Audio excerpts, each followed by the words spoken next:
Quem era Itamar? Um político à moda de Minas Gerais, que não se expunha, não fez campanha pelo impeachment de Collor, ficou decentemente quieto nesse momento, já que ele fazia parte do governo, não lhe cabia depor contra o governo. Mas agora, com o impeachment selado, com a sorte de Collor definida, constitucionalmente cabia a ele governar o Brasil até concluir o mandato, ou seja, por mais 2 anos. Itamar Franco concluiu o mandato de Collor, governou de 92 a 94. E esse presidente tem 2 méritos que o colocam como um dos principais presidentes da história recente do Brasil. E ele é pouco reconhecido por isso. Um deles é o Plano Real. O outro, a inserção internacional do Brasil, que volta a ser levada a sério pelas atitudes do seu ministro da Fazenda, Fernando Henrique Cardoso. Vamos analisar cada ponto. Esse presidente, meio populista, que demonstrou seu apego ao Fusca, um carro já ultrapassado, que ia namorar no shopping, que não tinha primeira-dama e que tinha alguns arroubos, ele era, na verdade, contido, mineiramente contido. E na arte de governar, ele tinha autoridade, responsabilidade, decência e honradez. Só um dos casos. Um dos seus ministros foi acusado de corrupção, Henrique Argrives. Ele o chamou imediatamente e disse para ele: você vai se afastar do governo. Providencie a sua defesa. Se você for culpado, está fora do governo. Se você provar a sua inocência, volta para o governo. Ele fez o que o presidente mandou, nada foi provado contra ele e ele foi reconduzido ao cargo de ministro. Como precisaríamos na atualidade de mais atitudes como essa, de probidade, de moralidade e de condução da coisa pública com transparência. Esse presidente Itamar Franco, ele realizou o chamado Plano Real, a unidade real de valor que seria convertida em real. O Cruzeiro Real voltou a ser a moeda do nosso país até hoje, o real. Vejam que já tinha sido Cruzeiro, Cruzado, Cruzado Novo, e agora o Cruzeiro Real dava lugar à moeda que temos atualmente, o real. O Plano Real, que o presidente disse era uma identidade nacional, conferia de novo valor à moeda, porque vínhamos de uma hiperinflação, vínhamos de uma tentativa colorida que não resultou em nada. Agora, pelas mãos do seu ministro da Fazenda, que se aconselhou com os principais economistas brasileiros, o plano não cometia os erros anteriores. O plano não congelava nem preços nem salários. O plano gerava em torno de $1 igual a R$ 1. Depois de um tempo, para que o Brasil não quebrasse como a Argentina, adotou-se a banda cambial. O real, nossa moeda forte, flutuando em relação ao dólar e favorecendo os negócios e as exportações brasileiras. Esse lucro, esse ativo que representou o Plano Real tem consequências até hoje.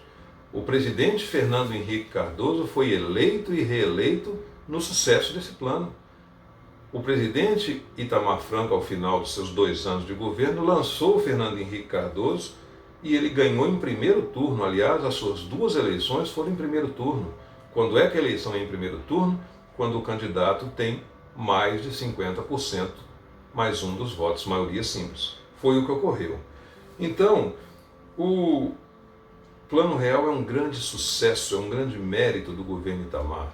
Reduziu a inflação e, mais do que reduzir, controlou a inflação. Qual o papel do Banco Central?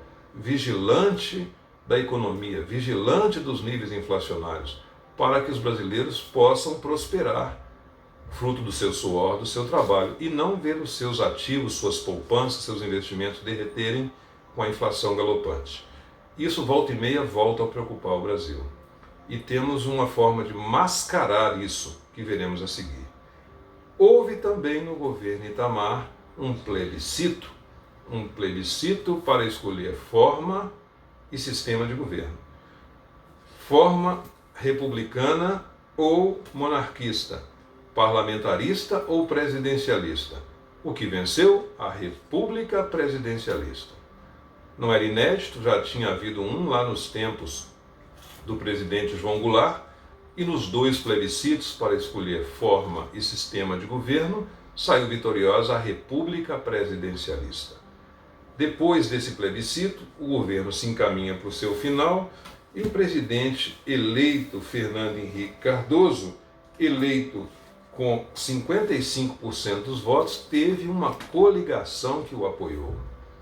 Depois dele, o presidente Lula também vai ter uma coligação que o apoia. Não se governa sozinho, se divide o poder com o Congresso Nacional. Caso isso não seja feito, nós já sabemos, acontece o impeachment, ok? Então, o presidente Fernando Henrique Cardoso, com a coligação vencedora do seu partido, PSDB, PFL, que atualmente se chama DEM, Democratas, e mais o PTB, venceram a coligação liderada por Lula. Começa o governo FHC e ele implanta o Plano Real com muito sucesso. Então é um plano que consagra o neoliberalismo, que enquadra o Brasil numa lógica da globalização, das privatizações. Mas ainda que a intenção fosse boa, o Brasil ainda não estava preparado para essa competição internacional. O país entrou e fez privatizações mal feitas, trocando empresas nacionais por moeda podre. Apesar do discurso, como eu já disse, nada disso resultou em benefício para a população. O que houve, sim, e é uma mácula do governo FHC, foi uma volta ao velho clientelismo, a moeda de troca do governo, aquele toma lá da cá que eu me referi. Então, era preciso garantir uma das ambiguidades do governo, o poder executivo nas mãos do PSDB, enquanto o PMDB e o PFL dominavam o poder legislativo, ou seja, o Congresso Nacional. Uma divisão de poderes para garantir a governança, a governabilidade. Lá dos tempos de Itamar, houve a tentativa de realização do Mercosul, mas uma crise internacional seríssima, a crise do México, que ficamos conhecendo como efeito tequila, abalou as economias que viriam a ser o Mercosul. E agora no governo Fernando Henrique Cardoso, o Mercosul vira realidade em 1995, com apoio dos Estados Unidos, e os americanos lançaram a intenção de, para 10 anos depois, em 2005, se instalar a ALCA, uma área de livre comércio das Américas. Ainda não está muito plena essa ALCA, porque alguns países, como o Chile, por exemplo, preferem fazer acordos bilaterais. Acordos Chile-Estados Unidos, Chile-Japão, Chile-países europeus, em desprestígio do Mercosul. Mas o Mercosul, o Tratado de Assunção, a queda de barreiras entre Brasil, Argentina, Uruguai e Paraguai é uma coisa importante, precisa ser melhorada e é uma realidade até os nossos dias. Pois bem, outro dos equívocos do governo Fernando Henrique, e não vamos esquecer dos méritos, esse presidente entrou para a história como aquele que recuperou a imagem internacional perdida por causa da moratória decretada por Sarney, aquele que entrou para a história como o condutor do Plano Real que é do governo Itamar, mas ele era o ministro da Fazenda e agora presidente da República. Temos essa dívida com o Fernando Henrique. O Brasil volta a ser um país com inserção internacional, mas avanços e recuos. Para conquistar tudo isso, benefícios para a elite, prejuízos para o povo. Que tipo de benefícios eram esses? Benefícios especulativos. A elite nacional e também a elite internacional tinha privilégios escandalosos, como, por exemplo, suspensão do IOF. O que é IOF? Imposto sobre Operações Financeiras. Todo brasileiro comum paga isso quando faz qualquer transação. As grandes fortunas não pagavam.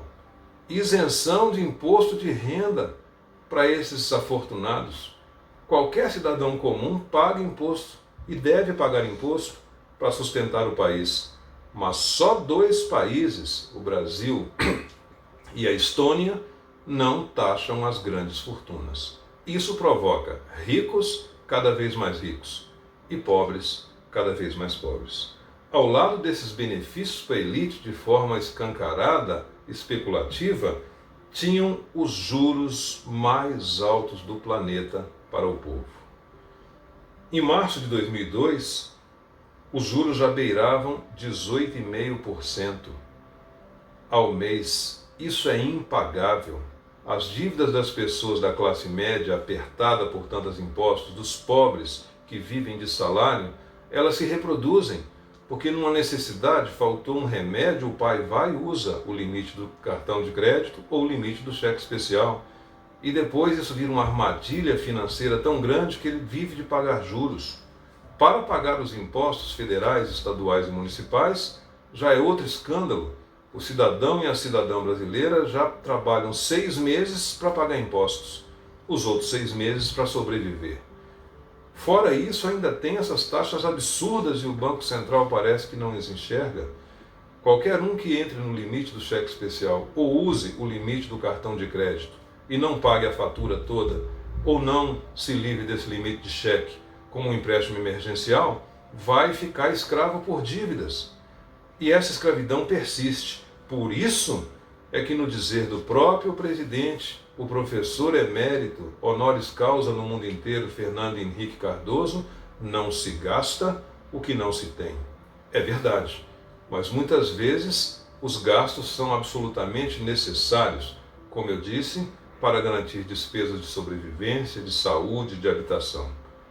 E é por isso, seguindo o ensinamento do presidente Fernando Henrique Cardoso, de que não se gasta o que não se tem, é que precisamos educar as novas gerações para uma educação que a nossa geração não teve muito, a educação financeira.